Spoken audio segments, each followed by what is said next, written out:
নমস্কাৰ news 18 digital লাইভত মই সৌৰভ গাৰ্গ মুকলি আকাশৰ তললৈ আহিব নেকি শ্যামকানু মহন্ত আজি শ্যামকানু মহন্তৰ জামিন আবেদনৰ ৰায় দিব ফাষ্ট ট্ৰেক আদালতত এটা অত্যন্ত গুৰুত্বপূৰ্ণ দিন হ'ব কাৰণ ইতিমধ্যেই শ্যামকানু মহন্ত আৰু তেওঁৰ পৰিয়ালে তেওঁলোকে ন্যায়পালিকাৰ প্ৰচেষ্টা অব্যাহত ৰাখিছে যে শ্যামকানু মহন্ত কেনেকৈ কাৰাগাৰৰ পৰা তেখেতক উলিয়াই আনিব পাৰি আৰু নিৰ্বাচনৰ আগত তেওঁ নিজেই জামিনৰ কাৰণে আবেদন কৰি সেইখন তেওঁ প্ৰত্যাহাৰ কৰিছিল কিন্তু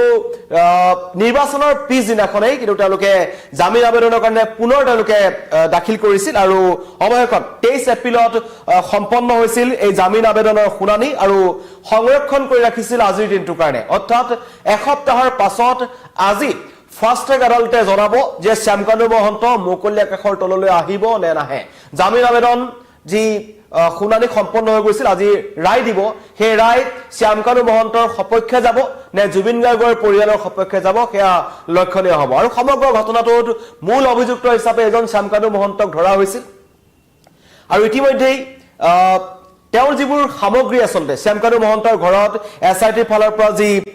অভিযান চলিছিল অভিযানৰ সময়ত কেতবোৰ ফাইল তেওঁৰ লগতে বিভিন্ন ধৰণৰ নথিপত্ৰ জব্দ কৰা হৈছিল সেইসমূহ মুকলাই দিব লাগে বুলিও তেওঁলোকে আবেদন কৰিছে শ্যামকানু মহন্তৰ যিবোৰ জব্দকৃত সামগ্ৰী আছে ল্যাপটপ বা বিভিন্ন ধৰণৰ তাৰ যিবোৰ সামগ্ৰী আছে সেইবোৰ যাতে তেওঁলোকে মুকলাই বিচাৰিছে আৰু তাৰ ওপৰতে আজি ফাষ্ট ট্ৰেক আদালতত এই গুৰুত্বপূৰ্ণ ৰায় হ'ব অত্যন্ত গুৰুত্বপূৰ্ণ এটা দিন হ'ব কাৰণ সমগ্ৰ ৰাজ্যবাসীয়ে বিচাৰি আছে যে এই 7জন অভিযুক্তৰ কঠোৰৰ পৰা কঠোৰ শাস্তি হওক আৰু তাৰ পৰিপ্ৰেক্ষিতত জুবিন গাৰ্গৰ পৰিয়াল তথা লাখ লাখ জুবিন অনুৰাগীৰ নেৰানেপেৰা যি দাবী আছিল সেই দাবীৰ অন্তত অৱশেষত ফাষ্ট ট্ৰেক আদালত গঠন কৰা হৈছিল আৰু ফাষ্ট ট্ৰেক আদালত গঠন কৰাৰ পাছত এই সমগ্ৰ গোটেই বিচাৰ প্ৰক্ৰিয়াটো ক্ষিপ্ৰগতিত হৈ আছে প্ৰতিদিনাই শুনানি সম্পন্ন হৈ আছে আৰু তাৰ মাজতেই এজনকৈ অভিযুক্ত কিন্তু তেওঁলোকে বিচাৰি আছে যে তেওঁলোক মুকলি আকাশৰ তললৈ আহিব বিচাৰিছে সেইকাৰণে শ্যামকানু মহন্তৰ কি হ'ব সেয়া অতি লক্ষণীয় হ'ব ইতিমধ্যেই শ্যামকানু মহন্তৰ পত্নীয়ে এটা অদ্ভুত যুক্তি দাঙি ধৰিছিল তেওঁ কৈছিল যে শ্যামকানু মহন্ত একেবাৰে নিৰ্দোষী আৰু জুবিন গাৰ্গক বিশ্ব দৰবাৰত প্ৰতিষ্ঠা কৰিবৰ কাৰণে তেওঁলোকে ছিংগাপুৰলৈ লৈ গৈছিল আৰু তেতিয়া ঘটনাটো ঘটিছিল আৰু কাৰোবাক বিশ্ব দৰবাৰলৈ নিবলৈ চেষ্টা কৰাটো কেতিয়াও ভুল হ'ব নোৱাৰে আৰু শ্যামকানু মহন্ত বলিৰ পথা সজোৱা হৈছে বা বলিৰ পথা হৈছে বুলি শ্যামকানু মহন্তৰ পত্নীয়ে যি মন্তব্য কৰিছিল তাৰ পিছত কিন্তু জুবিন গাৰ্গৰ অনুৰাগী তথা জুবিন গাৰ্গৰ পৰিয়াল জুবিন গাৰ্গৰ ভগ্নী সকলোৱে এটা কথা কৈছিল যে কোনে কাক বিশ্ব দৰবাৰত প্ৰতিষ্ঠা কৰিছে সেইটো নতুনকৈ কোৱাৰ প্ৰয়োজন নাই সেইকাৰণে আজিৰ দিনটো অত্যন্ত গুৰুত্বপূৰ্ণ হ'ব মই ইতিমধ্যে কৈছো যে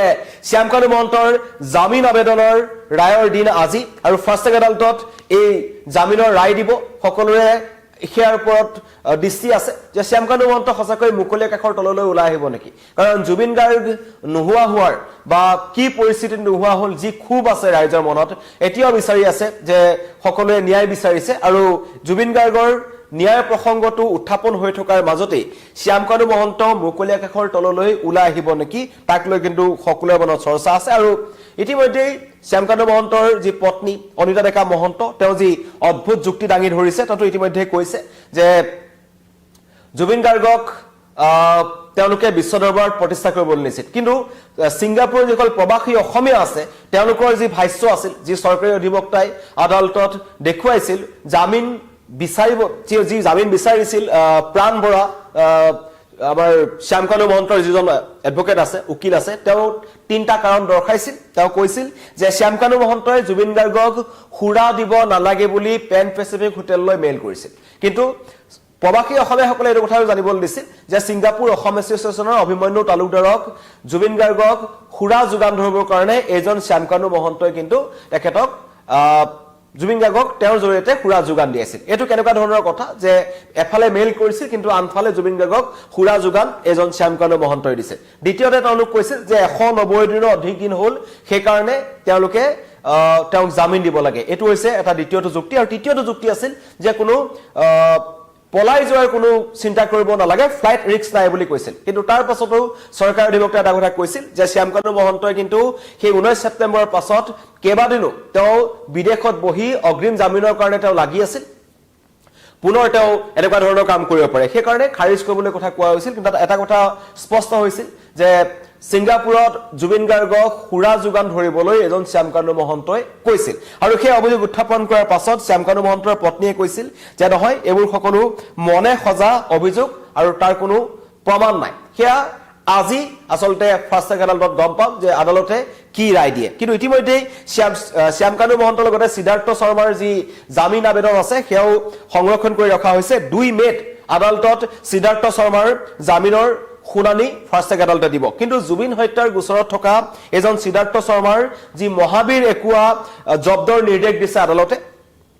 সিদ্ধাৰ্থ ব্যৱহাৰ কৰা বেংক একাউণ্টসমূহ 6টাকৈ বেংক একাউণ্ট সিদ্ধাৰ্থ শৰ্মাই ব্যৱহাৰ কৰিছিল সেই গোটেই 6টা একাউণ্টতে জুবিন গাৰ্গৰ টকা আছিল আৰু সেইবোৰ জব্দ কৰিবলৈ নিৰ্দেশ দিছে আৰু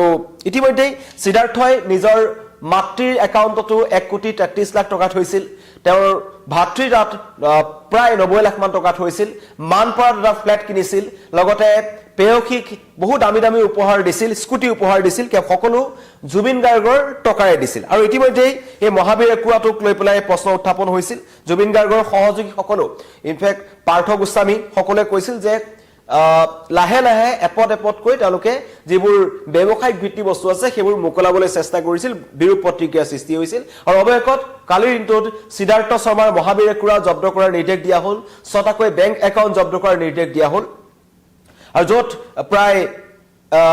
2 কোটিৰো অধিক টকা আছে এই গোটেই গিটাতে আৰু আটাইতকৈ ডাঙৰ কথা যে আইচিআইচিআই বেংক বন্ধন বেংক এক্সিস বেংক এইবোৰত 1,56 লাখ টকা সিদ্ধাৰ্থ শৰ্মা ৰাখিছিল ভাতৃ দীপক শৰ্মাৰ একাউণ্টত 68,91,000 টকা ৰাখিছিল আৰু মাতৃ সুমন শৰ্মাৰ একাউণ্টত 1,35 লাখ টকা ৰাখিছিল মানপাৰাত ফ্লেট কিনিছিল আৰু সকলোকে এই গোটেই ঘটনাটোত আদালতৰ মজিয়াত প্ৰচিত ক্ৰাইম বুলি উন্মোচন কৰা হৈছে আৰু বিহু কমিটিসমূহৰ পৰা জুবিন গাৰ্গে যিমান বিহুৰ অনুষ্ঠান কৰিছিল এই আগৰ কেইবছৰত তাত কিন্তু সিদ্ধাৰ্থ শৰ্মা অহাৰ পৰা প্ৰায় 40 লাখ টকা আত্মসাৎ কৰিছিল সিদ্ধাৰ্থ শৰ্মাই আৰু জুবিন গাৰ্গৰ যেটো সপোনৰ ঘৰ খাৰঘুলিত অনুৰাগীসকল য'ত জুবিন গাৰ্গক লগ কৰিবলৈ গৈছিল সেই খাৰঘুলি ঘৰটো নিৰ্মাণৰ নামত সিদ্ধাৰ্থই 35 লাখ টকা লুটিছিল এই এনেকুৱা কিছুমান কথা আদালতৰ মজিয়াত উন্মোচন হৈছে কিন্তু আজিৰ দিনটো গুৰুত্বপূৰ্ণ হ'ব যে শ্যামকানু মহন্ত মুকলি আকাশৰ তললৈ ওলাই আহিব নেকি অধিবক্তাৰ মন্তব্য আছে মই শুনাই লৈ বিচাৰিছো আজি এটা গুৰুত্বপূৰ্ণ অৰ্ডাৰ দিলে দুটা অৰ্ডাৰ দিলে ইনফেক্ট মিছ কেছ এটা কেছত সেইটো হ'ল আপোনাৰ যে মহাবীৰ একুৱাৰ এটেচমেণ্ট অৰ্ডাৰটো কনফাৰ্ম কৰিলে যে নাই জব্দ হৈ থাকিব আৰু ছেকেণ্ড দিলে যে ফ্ৰিজিং অফ দ্য 6 একাউণ্ট অৰ্থাৎ attachment of the 6 bank account সিদ্ধাৰ্থৰ গোটেইখিনি কৰায়ত্ব হৈ থাকিব বেংকত এটেচ কৰা হ'ল আৰু তাতে জজত এটা গুৰুত্বপূৰ্ণ ভাল মই ভাবোঁ উল্লেখ কৰিছে